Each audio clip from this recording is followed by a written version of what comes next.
नमस्कार मित्रांनो, इन्व्हेस्टमेंट माहिती यूट्यूब चॅनलवर तुमच्या सगळ्यांचे स्वागत आहे. तर मित्रांनो, आज म्हणजे 29 ऑगस्ट 2025ला रिलायन्स इंडस्ट्रीज लिमिटेडची 48वी AGM म्हणजे ॲन्युअल जनरल मीटिंग होती. आणि मित्रांनो, याच ॲन्युअल जनरल मीटिंगमधले इम्पॉर्टंट 6 अपडेट आपण आजच्या व्हिडिओमध्ये बघणार आहोत. आणि मित्रांनो, एवढंच नाही तर आपण रिलायन्स इंडस्ट्रीज लिमिटेडची थोडी बेसिक इन्फॉर्मेशनसुद्धा बघणार आहोत. तर चला व्हिडिओ स्टार्ट करूया. तर मित्रांनो, सगळ्यात पहिले बघूया ॲन्युअल जनरल मीटिंगमधला सर्वात पहिला इम्पॉर्टंट अपडेट. तर मित्रांनो, रिलायन्स इंडस्ट्रीज लिमिटेडच्या चेअरमॅन आणि मॅनेजिंग डायरेक्टर मुकेश अंबानीने घोषणा केली की रिलायन्स जिओचा IPO आपल्याला कॅलेंडर इयर 2026च्या फर्स्ट हाफमध्ये पाहायला मिळू शकतो. म्हणजे जून 2026च्या आत आपल्याला रिलायन्स जिओचा IPO पाहायला मिळू शकतो.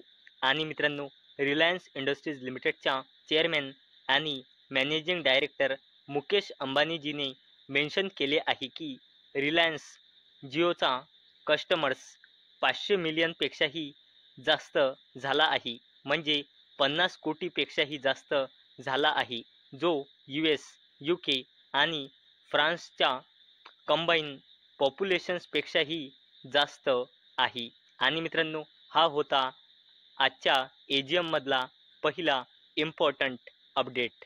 चला मित्रांनो, आता आपण बघूया रिलायन्स इंडस्ट्रीज लिमिटेडच्या ॲन्युअल जनरल मीटिंगमधला दुसरा इम्पॉर्टंट पॉईंट.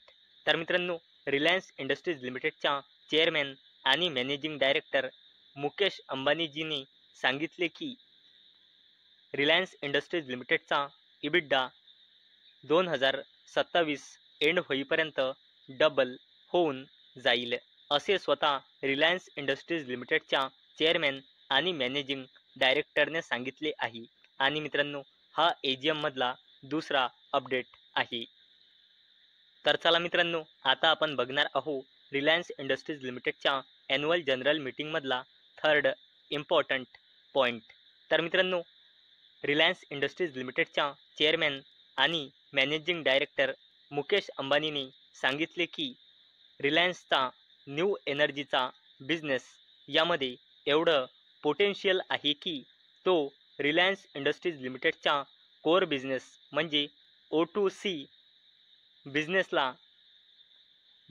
एवढा मोठा बनू शकतो किंवा O2C बिझनेसला सुद्धा येणाऱ्या नेक्स्ट 5 ते 7 वर्षामध्ये बीट करू शकतो, असे स्वतः मुकेश अंबानीजीने सांगितले आहे. आणि मित्रांनो, हा जो बिझनेस तुम्हाला दिसत आहे O2C हा रिलायन्स इंडस्ट्रीज लिमिटेडचा कोर बिझनेस आहे.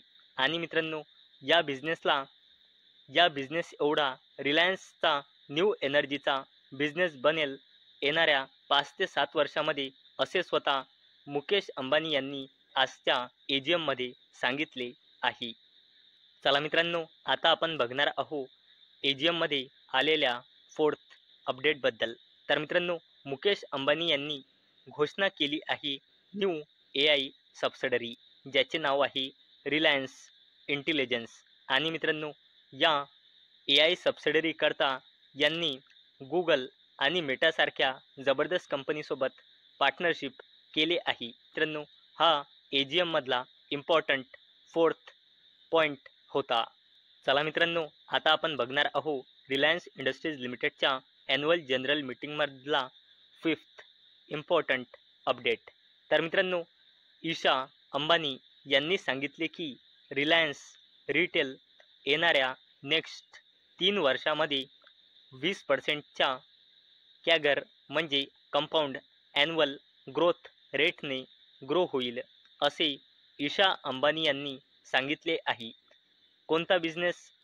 Reliance रिटेलचा business. चला मित्रांनो, आता आपण बघणार आहोत रिलायन्स इंडस्ट्रीज लिमिटेडच्या AGM मधला सिक्स्थ इम्पॉर्टंट पॉईंट. तर मित्रांनो, रिलायन्स रिटेल कन्झ्युमर हा बिझनेस आता डायरेक्टली रिलायन्स इंडस्ट्रीज लिमिटेडच्या अंडर ऑपरेट केल्या जाईल आणि मित्रांनो याकरिता आता 1,00,000 कोटी रुपयांचा रेव्हेन्यू टार्गेट सेट केला आहे. म्हणजे मित्रांनो आता रिलायन्स या बिझनेसवर देखील जबरदस्तपणे फोकस करणार आहे. तर मित्रांनो आतापर्यंत आपण रिलायन्स इंडस्ट्रीज लिमिटेडच्या 48व्या ॲन्युअल जनरल मीटिंगमध्ये आलेल्या 6 इम्पॉर्टंट अपडेट बघितले. तर मित्रांनो अवेलेबल डेटानुसार म्हणजे जून 2025 नुसार रिलायन्स इंडस्ट्रीज लिमिटेडमध्ये प्रमोटर्सची होल्डिंग आहे 50.07%, FISची होल्डिंग आहे 19.21%, DISची होल्डिंग आहे 19.72% आणि या कंपनीमध्ये पब्लिकची होल्डिंग आहे 10.84%. आणि मित्रांनो अवेलेबल डेटानुसार रिलायन्स इंडस्ट्रीज लिमिटेडमध्ये प्रमोटर्सची होल्डिंग आहे 50.07% आणि रिलायन्स इंडस्ट्रीज लिमिटेडच्या प्रमोटर्सने आपला एकही शेअर प्लेज म्हणजे गिरवी म्हणजे गहाण ठेवलेला नाही. म्हणूनच येथे प्रमोटर प्लेजिंग पर्सेंटेज बिलकुल 0 आहे. चला मित्रांनो आता आपण रिलायन्स इंडस्ट्रीज लिमिटेड या कंपनीचा फायनान्शियल इयर 2026च्या क्वार्टर 1चे कन्सॉलिडेटेड नंबर बघणार आहोत. तर मित्रांनो या कंपनीची सेल्स इयर ऑन इयर बेसिसवर वाढली आहे आणि क्वार्टर ऑन क्वार्टर बेसिसवर कमी झाली आहे. आणि जर आपण या कंपनीचा नेट प्रॉफिट बघितला तर तो इयर ऑन इयर बेसिसवर वाढला आहे आणि क्वार्टर ऑन क्वार्टर बेसिसवर देखील वाढला आहे. आणि मित्रांनो जर आपण या कंपनीचा पूर्ण फायनान्शियल इयरचा परफॉर्मन्स बघितला तर रिलायन्स इंडस्ट्रीज लिमिटेडची सेल्स पूर्ण फायनान्शियल इयर 2023 मध्ये होती 8,76,396 कोटी रुपयाची. नंतर फायनान्शियल इयर 2024 मध्ये होती 8,99,041 कोटी रुपयाची. नंतर फायनान्शियल इयर 2025 मध्ये होती 9,62,820 कोटी रुपयाची. आणि जर नेट प्रॉफिट बघितला तर या कंपनीचा नेट प्रॉफिट पूर्ण फायनान्शियल इयर 2023 मध्ये होता 74,088 कोटी रुपयाचा. नंतर फायनान्शियल इयर 2024 मध्ये होता 79,020 कोटी रुपयाची. आणि या कंपनीचा नेट प्रॉफिट पूर्ण फायनान्शियल इयर 2025 मध्ये होता 81,000 कोटी रुपयांपेक्षाही जास्तीचा. चला मित्रांनो आता आपण बघणार आहोत रिलायन्स इंडस्ट्रीज लिमिटेड या कंपनीचा कन्सॉलिडेटेड बॅलन्स शीट. तर मित्रांनो या कंपनीचा रिझर्व अँड सरप्लस लगातार वाढत आहे आणि करंटली कंपनीचा रिझर्व अँड सरप्लस आहे 8,29,668 कोटी रुपयाचा. कंपनीची लॉंग टर्म बोरोविंग करंटली आहे 2,36,899 कोटी रुपयांची. तसेच शॉर्ट टर्म बोरोविंग आहे 1,00,000 कोटी रुपयांपेक्षाही जास्तीची.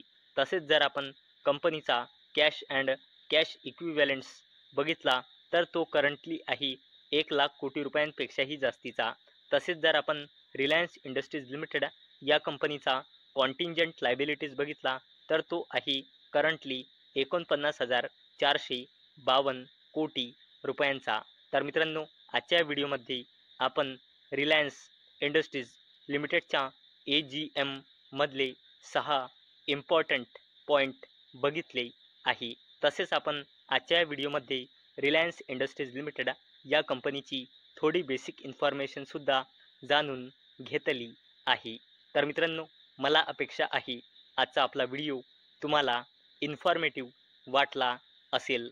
तर मित्रांनो जर तुम्हाला हा व्हिडिओ इन्फॉर्मेटिव्ह वाटला असेल तर या व्हिडिओला लाईक करा आणि चॅनलला सबस्क्राईब करा. आणि मित्रांनो हा व्हिडिओ फक्त आणि फक्त एज्युकेशन पर्पजसाठी बनवलेला आहे. माझ्याकडून काहीही रेकमेंडेशन नाही की तुम्ही या स्टॉकला बाय करा, सेल करा किंवा होल्ड करा. तर चला भेटूया नेक्स्ट व्हिडिओमध्ये. तोपर्यंत टाटा बाय बाय.